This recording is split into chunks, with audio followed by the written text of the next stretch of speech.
திருவள்ளூர் மாவட்டத்தில் 50க்கும் மேற்பட்ட பனை மரங்களை வெட்டிய நபர்கள் மீது அரசு கடும் நடவடிக்கை எடுக்கும் என்று பனை தொழிலாளர் நல வாரிய தலைவர் நாராயணன் தெரிவித்துள்ளார்.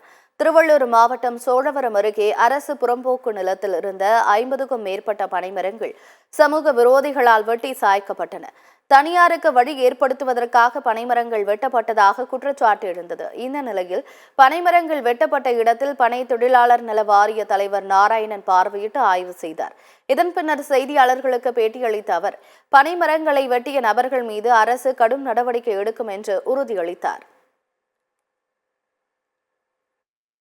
நீர்வழி தளத்தை பாதுகாக்க வேண்டும் என்பதற்காக உருவாக்கப்பட்ட இந்த இடத்தில் நான் நின்று பேசிக்கொண்டிருக்கிற இடத்தில் ஒரு 2 நாட்களுக்கு முன்னால் ஒரு 40க்கும் மேற்பட்ட பனையை வெட்டியிருக்கிறார்கள். நாங்கள் பனை வதிக்க வேண்டும், பனை வளர வேண்டும் என்று நாங்கள் என்று எங்களுடைய பனை தொழிலாளர் நல வாரியத்தின் சார்பாக முயற்சி செய்து கொண்டிருக்கின்ற வேளையில் இதேபோல இருக்கின்ற அரசு இடத்தில் இருக்கின்ற பனைமரத்தை வெட்டியிருக்கிறார்கள்.